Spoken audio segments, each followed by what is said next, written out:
ಬೆಂಗಳೂರಿನಲ್ಲಿ ಚಿತ್ರಸಂತೆ ಬಂತು ಅಂದರೆ ಸಾಕು ಸಿಲಿಕಾನ್ ಸಿಟಿ ಜನರಲ್ಲಿ ಎಲ್ಲೆಲ್ಲದ ಸಂಭ್ರಮ. ಇಂದು ಚಾಲನೆ ನೀಡಿದ ಚಿತ್ರಸಂತೆಯಲ್ಲಿ ಕಲಾಕೃತಿಗಳು ಆ್ಯಂಡ್ ವಿವಿಧ ರೀತಿಯ ಚಿತ್ರಗಳನ್ನು ನೋಡಿ ಐಟಿ ಜನ ಕಣ್ತುಂಬಿಕೊಂಡ್ರು. ಹಾಗಾದರೆ ಈ ವರ್ಷದ ಚಿತ್ರಸಂತೆ ಹೇಗಿದೆ ಅಂತೀರಾ? ಆ ಕುರಿತ ಒಂದು ಇಂಟ್ರೆಸ್ಟಿಂಗ್ ಸ್ಟೋರಿ ಇಲ್ಲಿದೆ. 23ನೇ ಚಿತ್ರಸಂತೆಗೆ ಚಾಲನೆ ನೀಡಿದ ಸಿಎಂ ಸಿದ್ದರಾಮಯ್ಯ. ಈ ವರ್ಷದ ಚಿತ್ರಸಂತೆಗೆ 5 ಲಕ್ಷ ಜನ ಬರುವ ಸಾಧ್ಯತೆ. ಕರ್ನಾಟಕ ಚಿತ್ರಕಲಾ ಪರಿಷತ್ ವತಿಯಿಂದ ಆಯೋಜನೆ.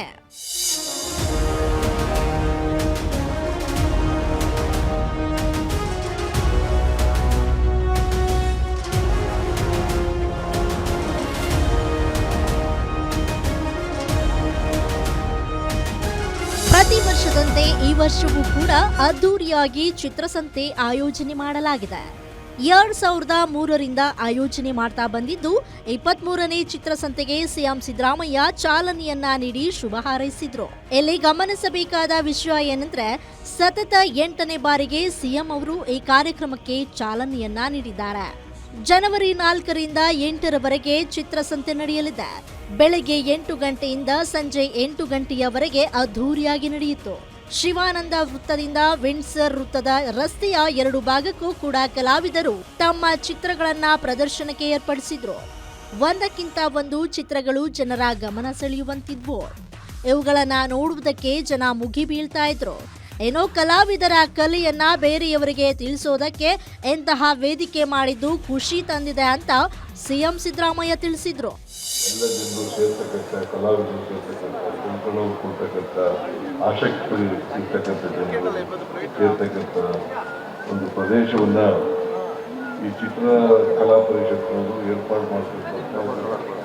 ನಾವು ಸರ್ಕಾರದಿಂದ ಕೂಡ ಇದಕ್ಕೆ ಬೇಕಾದಂಥ ಸಹಾಯವನ್ನ ಮಾಡ್ತಾ ಬಂದಿದ್ದೇವೆ. ಇನ್ನು ಮುಂದೆನೂ ಕೂಡ ಈ ಸಹಾಯವನ್ನ ಮಾಡ್ತೇವೆ ಅಂತಕ್ಕಂಥ ಮಾತುಗಳನ್ನ ಹೇಳಲಿಕ್ಕೆ ಬಯಸ್ತೇವೆ. ಈ ಚಿತ್ರಸಂತೆಯಲ್ಲಿ ಕಲಾಕೃತಿಗಳು ಮತ್ತು ವಾಟರ್ ಪೇಂಟಿಂಗ್, ಆಯಿಲ್ ಪೇಂಟಿಂಗ್ ಸೇರಿ ವಿವಿಧ ರೀತಿಯ ಚಿತ್ರಗಳನ್ನ ಪ್ರದರ್ಶನಕ್ಕೆ ಇಟ್ಟಿದ್ರು. ಹಲವಾರು ಜಿಲ್ಲೆಗಳಿಂದ 22 ರಾಜ್ಯಗಳು ಮತ್ತು 4 ಕೇಂದ್ರಾಡಳಿತ ಪ್ರದೇಶಗಳಿಂದ ಕಲಾವಿದರು ಬಂದಿದ್ದಾರೆ. ಈ ವರ್ಷದ ಚಿತ್ರಸಂತೆಯಲ್ಲಿ ಭಾಗಿಯಾಗುವುದಕ್ಕೆ 3,314 ಅರ್ಜಿಗಳು ಬಂದಿದ್ವು. ಅದರಲ್ಲಿ 1,530 ಪ್ರದರ್ಶಕರಿಗೆ ಅವಕಾಶ ನೀಡಲಾಗಿದೆ. ಕೃಷಿ ಚಟುವಟಿಕೆಗಳ ಬಗ್ಗೆ ಬಿಡಿಸಿದ ಚಿತ್ರಗಳಿಗೆ ಜನರ ರೆಸ್ಪಾನ್ಸ್ ಜೋರಾಗಿತ್ತು. ಜೊತೆಗೆ ಕರ್ನಾಟಕದ ಪ್ರಮುಖ ರಾಜಕಾರಣಿಗಳ ಚಿತ್ರದ ಬ್ಯಾನರ್ ಗಮನ ಸೆಳೆಯಿತು. ಸ್ಕೆಚ್ನಿಂದ ಬಿಡಿಸಿದ ಚಿತ್ರಗಳನ್ನ ನೋಡ್ತಾ ಇದ್ದಂತೆ ಚಿತ್ರಗಳನ್ನ ಬಿಡಿಸಿಕೊಳ್ಳೋದಕ್ಕೆ ಕ್ಯೂ ನಿಂತಿದ್ರು. ಪ್ರತಿ ಜಿಲ್ಲೆಯಲ್ಲಿ ಸಾಧಕರ ಮ್ಯೂಸಿಯಂ ತೆಗೆಯಬೇಕೆಂದು ಬಿಎಲ್ ಶಂಕರ್ ಸಿಎಂ ವೇದಿಕೆಯ ಮೇಲೆ ಬೇಡಿಕೆ ಇಟ್ಟರು. ಜೊತೆಗೆ ಹೆಚ್ಚಾಗಿ ಬೇರೆ ರಾಜ್ಯದ ಕಲಾವಿದರಿಗೆ ಅವಕಾಶ ನೀಡಲಾಗಿದೆ ಅಂತ ಕಲಾವಿದರು ಆರೋಪಿಸಿದ್ದಾರೆ. ಮಾನ್ಯ ಮುಖ್ಯಮಂತ್ರಿಗಳಲ್ಲಿ ನನ್ನೊಂದು ವಿನಂತಿ ಅಂತಂದ್ರೆ, ಪ್ರತಿ ಜಿಲ್ಲೆನಲ್ಲೂ ಕೂಡ ಆಯಾ ಜಿಲ್ಲೆನಲ್ಲಿ ಯಾರ್ಯಾರು ಸಾಧಕರಿದ್ದಾರೆ ಪ್ರತಿಯೊಂದು ಕ್ಷೇತ್ರದಲ್ಲಿ, ಬರೀ ಚಿತ್ರಕಲೆ ಅಂತಲ್ಲ, ಕೃಷಿನಲ್ಲಿರ್ಬೋದು, ಸ್ವಾತಂತ್ರ್ಯ ಹೋರಾಟದಲ್ಲಿರ್ಬೋದು, ಉದ್ಯೋಗ ಸ್ಥಾಪನೆ ಮಾಡೋದ್ರಲ್ಲಿರೋದು, ಬೇರೆ ಬೇರೆ ರೀತಿಯಲ್ಲಿ ಸಾಧನೆ ಮಾಡಿರ್ತಕ್ಕಂಥ ಕಲಾವಿದರ ಒಂದು ಮ್ಯೂಸಿಯಮ್ಮು ಆ ಮುಂದಿನ ಪೀಳಿಗೆಗೆ ಉಪಯೋಗ ಆಗುವಂಥ ರೀತಿಯಲ್ಲಿ ಈಗಿರುವಂತಹ ಸರ್ಕಾರಿ ಕಟ್ಟಡವನ್ನೇ ಯಾವುದಾದ್ರು ಬಳಸಿ ಹೆಚ್ಚು ಹಣ ವ್ಯಯ ಮಾಡದೆ ಪ್ರತಿಯೊಂದು ಜಿಲ್ಲೆಗೂ ಆ ಜಿಲ್ಲೆಯ ಒಂದು ಸಾಧಕರ ಮ್ಯೂಸಿಯಂ ಅನ್ನ, ಚಿತ್ರಕಲೆಯೂ, ರಂಗಭೂಮಿ, ಸಾಹಿತ್ಯ, ನೃತ್ಯ, ಸಿನಿಮಾ, ಕೃಷಿ, ಬೇರೆ ಬೇರೆ ಕ್ಷೇತ್ರ, ಉದ್ಯಮ, ಅದೊಂದು ಮ್ಯೂಸಿಯಂ ಅನ್ನು ಮಾಡಬೇಕು. ಆಮೇಲೆ ನಮ್ಮ ಕನ್ನಡವ್ರಿಗಿಂತ ಜಾಸ್ತಿ ಔಟ್ಸೈಡ್ ಅವರೇ ಇದ್ದಾರೆ.